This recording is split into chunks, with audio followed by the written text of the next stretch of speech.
Hey everyone, welcome back to Bryant VRM. Today we're going to be reviewing the film Spider-Man.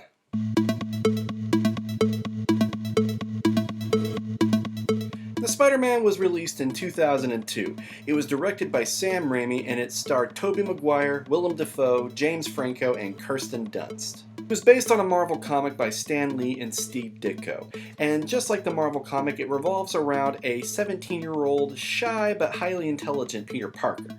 So during a school field trip to a science lab, Peter Parker was bitten by a genetically altered spider, and that bite gave him spider-like abilities.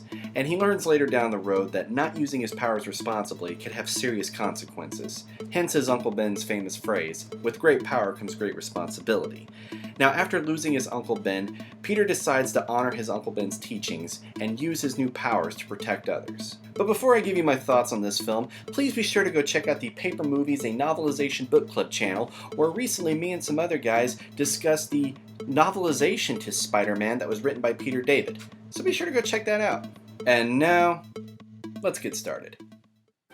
After rewatching this again after a few years, I definitely was reliving the nostalgia from when it first came out.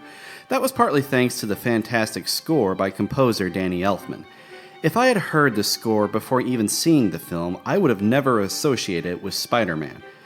But when you hear it paired with the movie, you can definitely hear how it fits perfectly. The special effects are still great even for today's standards, and I love how straightforward this film is. It doesn't waste time with many subplots or anything like that. It stays focused on the main story, and I thought the pacing was very good. Each scene felt appropriately timed, not too rushed and not too slow. I didn't feel like I was missing anything, even with all the action scenes. I thought the acting was good for the most part. I thought Tobey Maguire did a decent job as Peter Parker, but I'm a little iffy about his portrayal as Spider-Man. I also liked the chemistry between the different actors, especially between Spider-Man and the Green Goblin. I will say that this film was definitely cheesy in some parts, but I didn't find it too over the top.